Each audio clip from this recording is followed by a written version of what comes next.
Unlocking high performance and motivating high employee engagement isn't easy. What kind of people practices and management strategies actually work? Well, today's guest, Alicia Parr, has some valuable tips for you. Stay tuned. This is Business Confidential Now with Hannah Hasl-Kelchner, helping you see business issues hiding in plain view that matter to your bottom line. Welcome to Business Confidential Now, the podcast for smart executives, managers, and entrepreneurs looking to improve business performance and their bottom line. I'm your host, Hannah Hasl-Kelchner, and I have another fascinating guest for you today. She's Alicia Parr. Alicia helps businesses create learning cultures by fostering a growth mindset and guiding high-performance teams.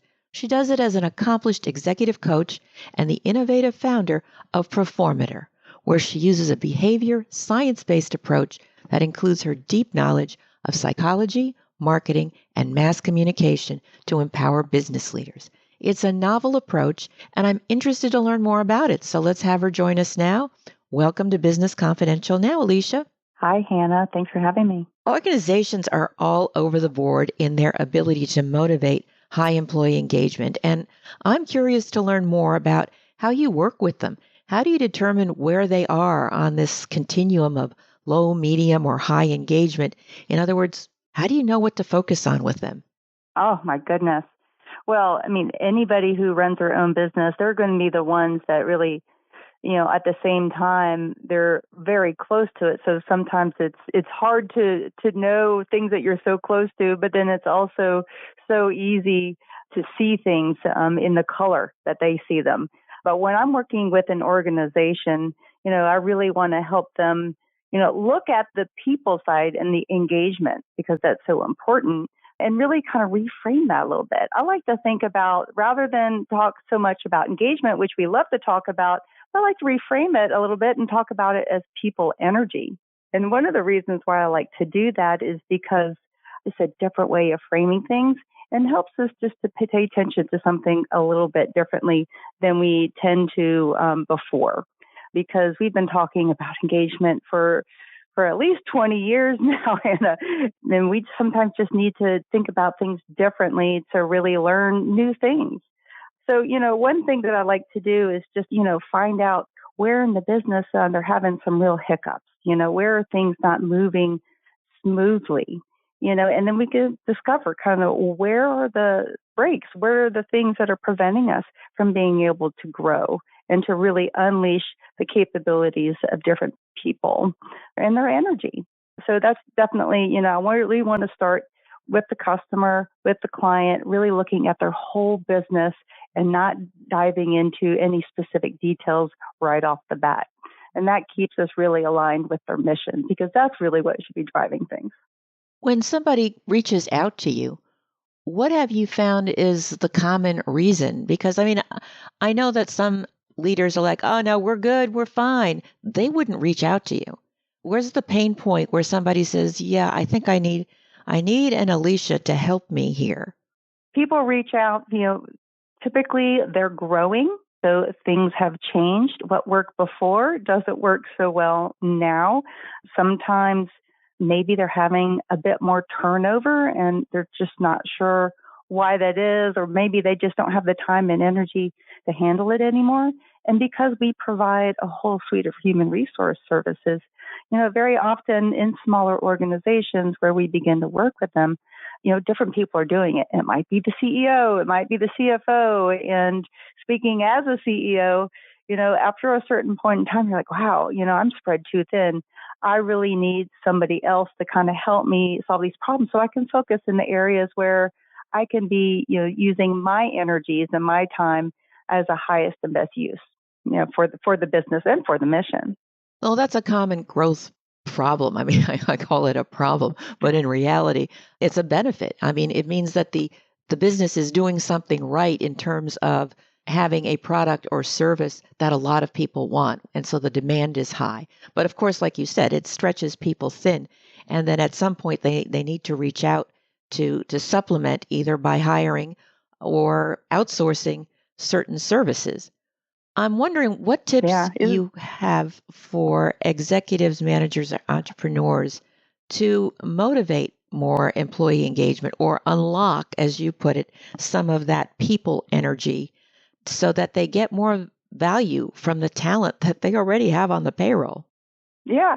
Well, when you look at, a business, I like to say, hey, let's think differently about what a business is. What if we were to look at a business as all these people, we're taking their people energy and we are converting that people energy into economic value in a sustainable way.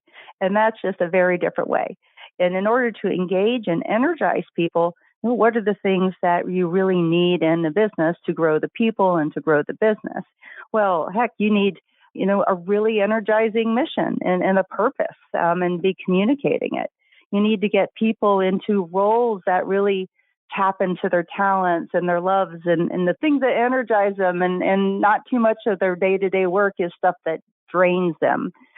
We also want to make sure that we have the right operational structures in place so all those energies are harnessed and people aren't, beating their heads against the wall because they don't have the tools and the resources that they need in order to do what it is that everybody wants them to get done. And, also people development, having a career path, having a sense of I can move forward, I can learn new things, I can do new things. And these are, really four main components that drive not just employee engagement, not just unleashing and harnessing people energy, but it helps the business itself grow. And the more the business grows, the more the mission can be put into practice. And that's, I think, what we all want. Absolutely. I'm wondering if you could give us an example of a success story, because what you're saying here all makes tremendous sense. And some people may say, yeah, but that's really high level stuff. How do I implement that? So maybe if you could share a success story with us, and granted, it may not cover all these bases, and that's fine, but at least it might illustrate how one or two of these things were surfacing so that the employees could be made to shine and have more of that people energy and high employee engagement that everybody's craving. Yeah, actually, I'm thinking about a client in pest control. And when we first started working with them, they brought us in. They didn't have any internal human resources.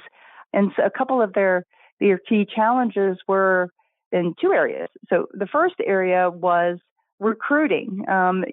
We started working with them at the beginning of the pandemic came along. And I don't know if people know this, but pest control was a growth area with the pandemic because everyone's at home, and especially residential, they're calling up their pest control companies a lot more. So they were finding that couldn't hire and keep. They just had a lot of turnover, didn't feel like they're hiring the best people. And that's one of the reasons that they wanted to reach out and work with us. And another item that kind of cropped up was that a lot of their managers, their regional managers, the CEO felt like, I'm telling them these things, but they don't believe me or they don't implement it. And then what we started to do is we implemented manager coaching. So one of my colleagues was able to be a sounding board for them. And so they had a lot more flexibility and openness to really think through these really difficult problems that they have without necessarily talking to their boss. And over time, the CEO gets back to us and says, I can't believe it. Now all of my team members who used to just sort of nod and listen and, it sounded like they agreed with what I was saying, but then they actually would do something entirely different. Now they're coming back to me going, I have this great idea. And these are all the ideas that I was trying to share with them before. So he's just so excited because sometimes even if he can do it, sometimes he's just not in the right seat. So those are a couple situations where, we started working with them. At first, they were really anxious. They're like, I don't know. We really want, I really want my managers to be doing our own recruiting. I want them to feel like, they got all the tools and the resources and the authority to do things. Well, when we were able to take some of the tedious stuff off of their plates and just involve them in the parts where really, again, that highest and best use of their talents, things got so much better.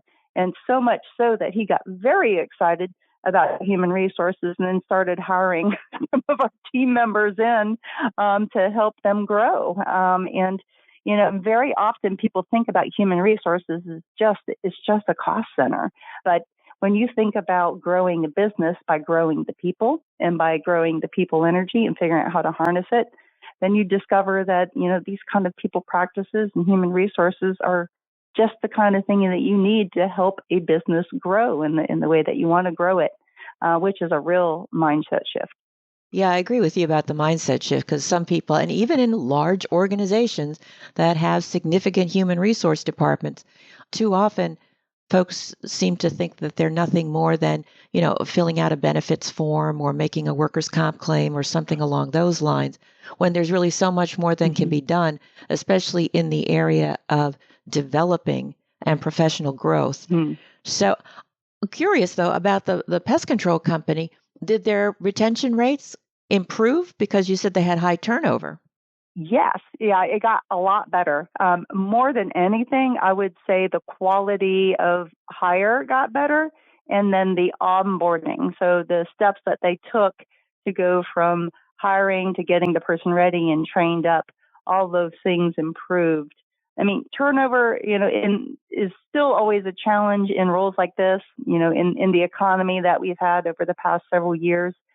But yeah, it improved tremendously, and it really unlocked his ability to think even more broadly about all the opportunities, that all the different ways that they can grow and expand their business, which they've done. They've even spun off, believe it or not, a whole marketing firm. So at first, when we started working with them, they didn't have any marketing team except for the co-owners.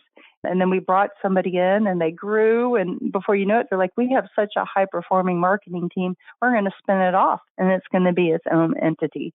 And these sorts of opportunities, certainly it'd be very hard to be able to do that kind of thing without real high quality HR support, without being really clear and setting the stage for very high engagement as well. Well, I think you made a great point there about being very clear about the qualifications, the skill set and mindset of the people that you hire so that you are bringing in the best talent for the role. And I think sometimes people just think, oh, you have a pulse, you can start Monday. Good, you're in, that kind of thing. Well, that's yeah. Well, especially if you're a manager, and you're just so busy because you're understaffed, and that's what would happen. Kind of the proverbial fog the glass, right? You're hired. And what actually decentralizing the recruitment and taking the front end of the process out of the manager's plates, that allowed them to focus on running and working with their existing teams, while somebody else who's really targeted making sure that we're finding and screening and just the people that are a great fit and look like the best fit for them, so that they can choose from a smaller list of a higher quality level of candidates. As I went through this process, there's a lot of trying to define what makes for an optimal hire. Because, you'll find, and I'm sure you've seen this, there's a lot of places where we have a lot of assumptions about what makes for a great hire. And in this case, because a lot of their technicians also had to sell, they were knocking on people's doors and stuff, they assumed that being very extroverted was actually an advantage. And as they looked at the data, it turned out that indeed it actually is not an advantage. And in fact, some of their best people were a little bit more introverted, but they had other qualities that we were able to identify and define and really try and look for and help them get all that set up so that not just we can help them do it, but they could build a team internally that handled that themselves. And that's something that we're real proud of being able to help them do. And rightfully so, because you really helped them set up a better system. And I love that, a smaller list, but higher quality candidates. That's terrific. In your experience, Alicia, what have you seen to be the most common mistakes organizations make in the way they try to promote more employee engagement? The example that you provided before, it almost seems like you coming in, your organization coming in, as sort of this third party gave more validity to the systems and the processes. It's almost like the parent-child relationship. The parent says, oh, you've got to do X, Y, Z, and the kid goes, eh. But then somebody else comes in and says the same thing, and they're like, oh, yeah, that's so smart, right? Isn't that funny? I mean, we all experience this, because I'm a mother too, so I know how that feels. You know, but yeah, I mean, sometimes it can really help that to hear something from somebody else that's, I guess, not your mom or your dad, just like you said. And they're coming in and, they're assuming all these people know something about HR, so they must, know something that maybe they're worth listening to. So we probably get a little bit of that. Of course, you're always going to have a few folks that are going to be wary of anybody coming and talking to them about human resources, because I know our field, doesn't always have the best reputation. So, which is too bad. Well, and I think it's like any profession, you're going to have your practitioners that have high standards, and then those that you just want to kick to the curb. So don't feel bad about that.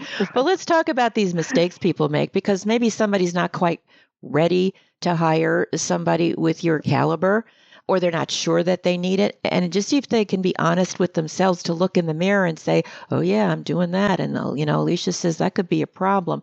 What are some of those mistakes that sometimes people don't realize they're making, but that just really dampen high performance or just keep that high energy locked up or crush it altogether? Yeah.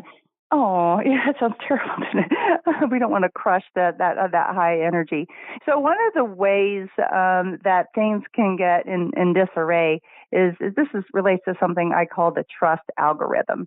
So we want to do everything we can to make sure that what we're accountable for, so our roles, the work that we have to do, is in sync with where our talents lie, what we enjoy doing, and also all the tools and the resources that we need. And so one common mistake is that, just pulling somebody out maybe from a different environment, a different size of an organization.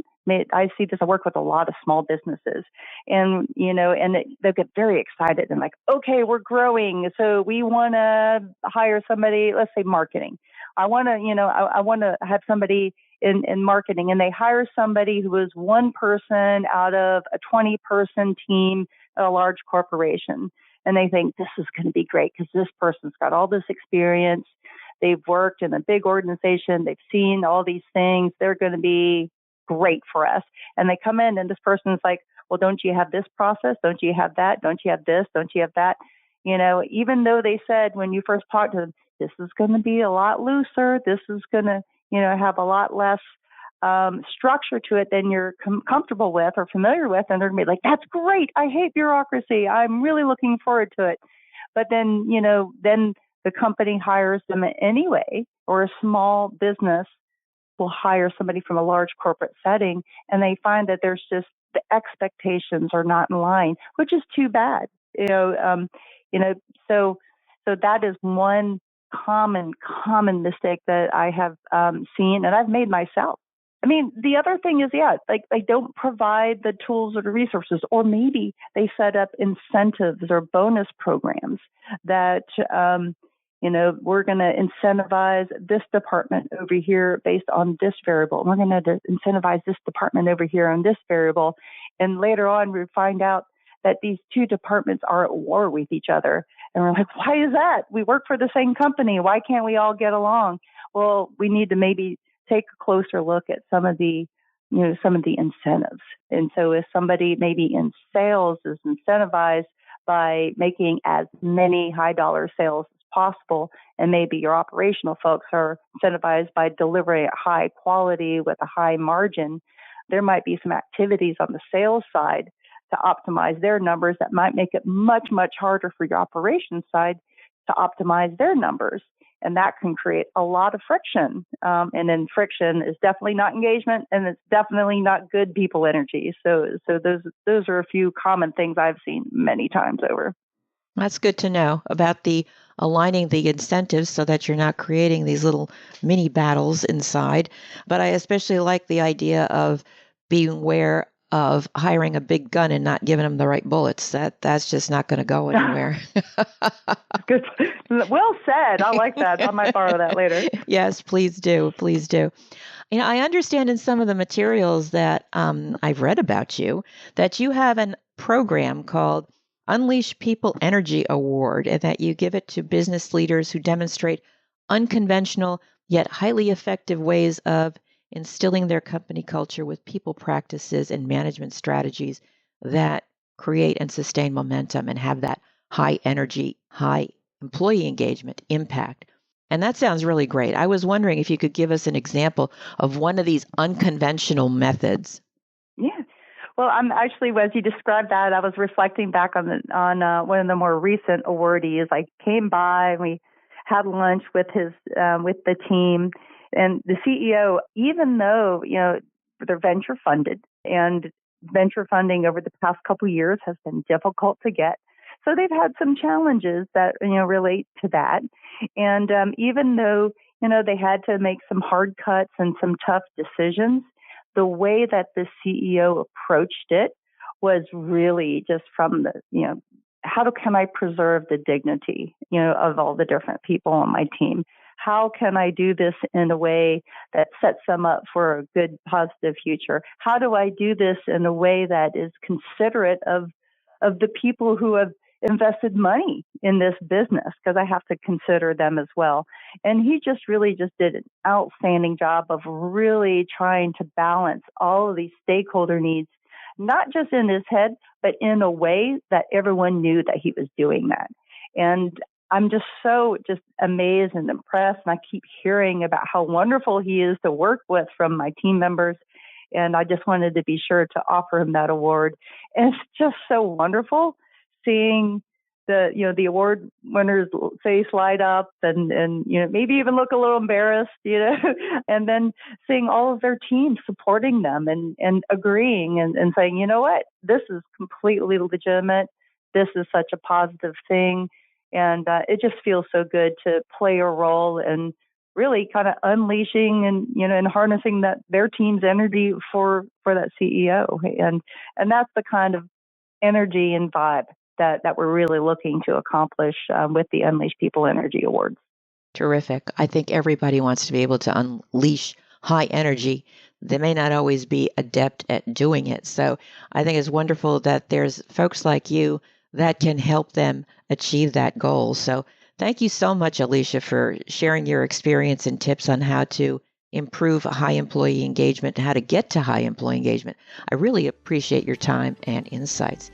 If you're listening and you'd like to know more about Alicia Parr and her firm, Performentor, that information, as well as a transcript of this interview, can be found in the show notes at businessconfidentialradio.com. I appreciate your listening. Thank you. Be sure to tell your friends about the show and leave a positive review. We'll be back next week with another information-packed episode of Business Confidential Now. So until then, have a great day and an even better tomorrow.